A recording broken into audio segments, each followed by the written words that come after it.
अरे भाई लोग, डर के शौकीनों, आज मेरे पास एक ऐसी खौफनाक कहानी है जिसे सुनकर रात में लाइट जलाकर सोने का मन करेगा। सोचो, एक हवेली पुरानी और खंडहर घने जंगल के बीच अकेली खड़ी है। आसपास के लोग इसके बारे में फुसफुसाते हैं, कहते हैं भूतिया है, पर क्या सच में है? हमारी कहानी शुरू होती है एक जोड़े से। राज और सिमरन दोनों थ्रिल के दीवाने थे, हमेशा डरावने एडवेंचर की तलाश में रहते। तो जब इन्होंने उस भूतिया हवेली के बारे में सुना तो खुद को रोक नहीं पाए। एक शाम सिर्फ एक टॉर्च और अपनी उत्सुकता के साथ दोनों निकल पड़े। जैसे ही वो पास पहुंचे, हवेली बड़ी दिखाई दी, चांदनी में डरावनी परछाइयां डालती हुई। सामने का दरवाजा चीखता हुआ खुला, मानो उन्हें अंदर बुला रहा हो। अंदर हवा में धूल और सड़न की गंध भरी थी। खाली हॉल में उनके कदमों की आवाज गूंजती थी। वो और अंदर गए।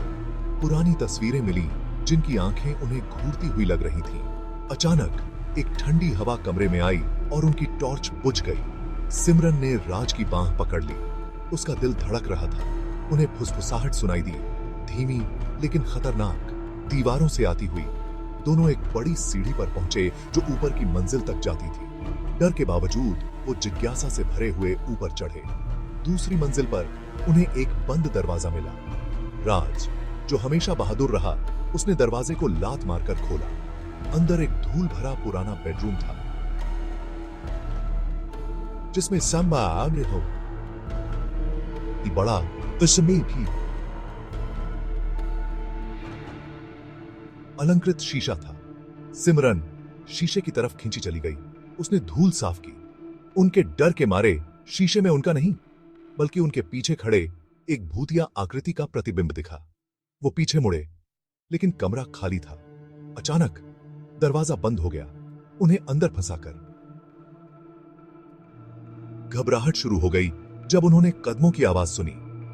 फुसफुसाहट तेज हो गई, अब एक अनजान भाषा में मंत्रोच्चार के रूप में पहचानने योग्य हो गई। कमरा ठंडा होता गया और उन्होंने अपनी सांसों को हवा में धुंधला होते देखा। जैसे ही उन्हें लगा कि अब और नहीं सहा जाएगा, दरवाजा फट से खुल गया। एक आकृति अंधेरे में लिपटी हुई दरवाजे पर खड़ी थी। इस जगह को छोड़ दो, वो फुसफुसाया। डर के मारे राज और सिमरन भागे, तब तक नहीं रुके जब तक वे सुरक्षित बाहर नहीं आ गए। उन्होंने उस रात जो देखा उसके बारे में कभी बात नहीं की, लेकिन वे एक बात जानते थे, हवेली वाकई भूतिया थी। तो अगर कभी आपको कोई पुरानी सुनसान हवेली मिले तो इस कहानी को याद रखना, और शायद, बस शायद, अंदर जाने से पहले 2 बार सोचना। सुनने के लिए शुक्रिया। अगर आपको ये रोंगटे खड़े कर देने वाली कहानी पसंद आई हो तो और डरावनी कहानियों के लिए लाइक और सब्सक्राइब करना न भूलें। अगली बार तक डरे रहो।